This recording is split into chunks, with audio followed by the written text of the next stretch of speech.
वक्त में शहर में डकैत होते थे जो आते थे और आपके घर से चोरी करके ले जाते थे। भारतीय टीम को कुछ ऐसा ही मौका हेडिंग्ली के इसी मैदान पर था, लेकिन भारत की जीत के सामने डकैत आए और डकैती कर कर चले गए। नमस्कार, मेरा नाम अमित शाह है। आप मुझे रेव स्पोर्ट्स पर देख रहे हैं सीधे इस हेडिंग्ली के मैदान से। और देखिए, एक ऐसा वक्त था कि जहां पर भारत पांचवें दिन के खेल पर जीत मुकम्मल करने के कगार पर खड़ा था। भारत ने एक अच्छा निर्णायक स्कोर भी बना लिया था। 371 रन का टारगेट मेज़बान टीम इंग्लैंड को दिया था, लेकिन जो चीज़ हुई वो आज पूरी रूप से भारतीय टीम के खाते में नहीं गई। पांचवें दिन भारत को इंग्लैंड ने नाको चैन चबाए और भारतीय टीम को इस 5 मैचों की श्रृंखला में पहली मैच में हार झेलनी पड़ी। और ये हार क्यों झेलनी पड़ी? देखिए, जिस तरीके का यहाँ पर एक अंदाज़ा कहा जाता है, मौसम जो है, ये आप आसमान में अगर आप बादल देखें, अभी भी बादल है। और मैं तो ये कहूँगा कि जो मौसम विभाग है, कहीं ना कहीं उनकी तरफ से आंख मिचौली खेली गई। मैच के अगले दिन तक, मतलब चौथे दिन तक तो संपूर्ण रूप से ऐसे आसार दिखाए जा रहे थे कि आसमान में जो बादल हैं वो ज़रूर बरसेंगे, लेकिन बादल जो है वो बरसे नहीं। कंडीशंस जो है ओवरकास्ट ज़रूर रही, लेकिन ओवरकास्ट के साथ साथ हम कह रहे थे कि मैदान पर धूप भी आई जा रही थी। लेकिन भारतीय गेंदबाजों ने ज़रूर निराश किया यहाँ पर, क्योंकि पहला सत्र था पांचवें दिन का। अगर पहले सत्र में एक भी विकेट, जी हाँ, एक भी विकेट भारतीय गेंदबाजों को नहीं मिला। और देखिए, ये यहाँ पर ये विकेट जो है, हम इस विकेट पर खड़े हैं, यही मैच का विकेट है। अगर आप देखें तो इस यही सरफेस है। इस एरिया में जो है ना, इस एरिया में एक थोड़े पैचेस जरूर बने हुए थे। इन पैचेस का फायदा रविंद्र जडेजा को उठाना था। उस एंड से लगातार, ये फार एंड है, उस फार एंड से लगातार रविंद्र जडेजा जो है गेंदबाजी करते जा रहे थे। सफलता उन्हें एरियाज बहुत उन्होंने बनाए। ये जो एक स्पॉट है, मैं आपको बताना चाहूंगा, ये जो एक स्पॉट है, जडेजा इस स्पॉट से जो है काफी रफ है। आप देखें, इस स्पॉट से जडेजा फायदा लेना चाहते थे, लेकिन गेंद जो है उस तरीके से घूम नहीं। ये भी एक जो ये जो जगह, ये उनका एक मार्क है। यहाँ पर जडेजा ने आम बॉल कोशिश की, कई आम बॉल वो डाले, लेकिन वहां पर उन्हें फायदा मिला नहीं। इस एंड से प्रतीश कृष्णा ने 2 विकेट जरूर चटकाए। जसप्रीत बुमराह लगातार गेंदबाजी कर रहे थे, लेकिन अंगद की तरह खड़े रह गए इंग्लैंड के ओपनर्स, खासकर बेन डकेट और उनके, मतलब बात करें तो इंग्लैंड के बल्लेबाजों ने दूर दूर तक जो है वो भारतीय गेंदबाजों को मैच में नहीं आने दिया। ऐसा लगे जा रहा था कि पहले ही इनिंग से पहले ही यहाँ पर जो सत्र है, भारत 2-3 विकेट ले जाएगा और जो है वो मैच अपनी झोली में डाल लेगा। हालांकि दूसरा सत्र खत्म होते होते प्रसिद्ध कृष्णा ने और शार्दुल ठाकुर ने कहीं ना कहीं जो है एक आस की उम्मीद जगाई, लेकिन बहुत देर हो गई मेहरबा आते आते, यही हम कहेंगे, क्योंकि जब इंग्लैंड जीत की कगार पर था, लगभग उन्हें 80 और 100 रन ही चाहिए थे, उस समय जो है लगातार उनके विकेट गिरते गए और बेन स्टोक आ गए।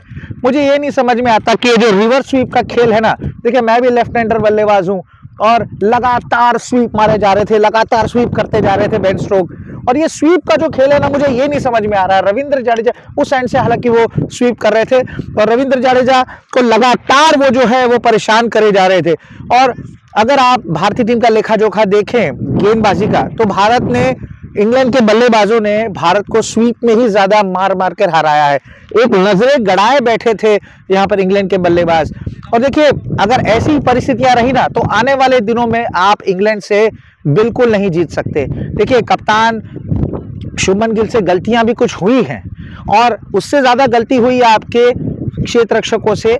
गेंदबाजों ने कई हद तक आज पूरी रूप में कोशिश की, लेकिन पहले सत्र में जहां तक भारत विकेट नहीं ले पाया, उनका खामियाजा भारत को भुगतना पड़ा, क्योंकि इतने लंबे रन का चेस जो है इंग्लैंड ने हासिल कर लिया। ये इंग्लैंड की टेस्ट क्रिकेट के इतिहास में सबसे बड़ी जीत मानी जाती है, क्योंकि इस मैदान पर पिछले 4 जो मैचेस हुए थे इंग्लैंड कभी हारा नहीं है। 371 काफी एक बड़ा टोटल भी रहा है मेरे हिसाब से। देखिए, भारत जिस तरीके से पहला मैच खेला है, कुछ पॉजिटिव्स भी रहे, कुछ नेगेटिव्स भी रहे। और जब कोच गौतम गंभीर प्रेस कॉन्फ्रेंस में आए थे, खिलाड़ियों का बचाव उन्होंने किया और करेंगे भी क्यों ना, लेकिन मुझे अब तक लग रहा है कि शार्दुल ठाकुर को जिस तरीके से टीम मैनेजमेंट ने इस्तेमाल किया, ये कतई अब तक उसका जो जवाब है वो कोई संतोषकारक जवाब हमें नहीं मिल रहा। और लगातार जो 3-4 साल से भारतीय टीम का एक मेन प्रॉब्लम रहा है, सही तरीके से प्लेइंग 11 को ना चुनना, ये मेरे हिसाब से एक सबसे बड़ा सरदर्द अभी भी बना हुआ है। चाहे वो कोच रवि शास्त्री थे, चाहे राहुल द्रविड़ थे, उनके बाद गौतम गंभीर आए, तीनों कोच के टेन्योर में कप्तान भी काफी बदले गए। चाहे वो वनडे हो, चाहे T20 हो, चाहे वो टेस्ट क्रिकेट हो, अब तक वो सूटेबल प्लेइंग 11 जो है वो जीत भारत को मुकम्मल नहीं दिला पाई। ठीक है, बीत गई सो बात गई, हर बार हम कहते हैं अब मैच तो अब खत्म हो चुका है, अब तो केवल पोस्टमार्टम करना बनता है।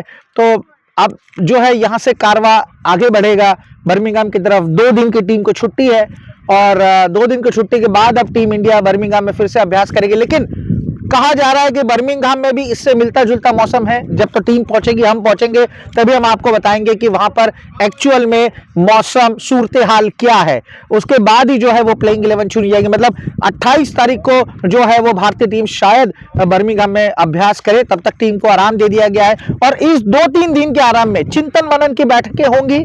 वहां पर जो है वो टीम मैनेजमेंट एक बार डिसाइड करेंगे, गेंदबाजी यूनिट, बल्लेबाजी यूनिट तमाम अपने अपने रूप से मीटिंग करके डिसाइड करेंगे कि अब बर्मिंघम का रन किस तरीके से जीतना है। लेकिन रेव स्पोर्ट्स आपके लिए हमेशा तमाम जो है वो मुस्तैद रहता है। हमारी कवरेज बंद नहीं होगी आपके लिए। भारतीय टीम के लिए भले छुट्टी है, लेकिन हम आपके लिए लगातार काम करते रहेंगे।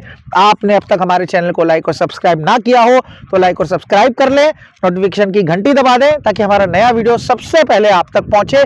फिलहाल इस लीड्स के मैदान से भारी मन से हम विदा ले रहे हैं, लेकिन उम्मीद करते हैं कि बर्मिंघम में जो टीम इंडिया का खाता जरूर खुलेगा और एक बार फिर से हम जो है इस श्रृंखला में बाउंस बैक करेंगे। तब तक आपके दोस्त अमित शाह को इजाजत दीजिएगा।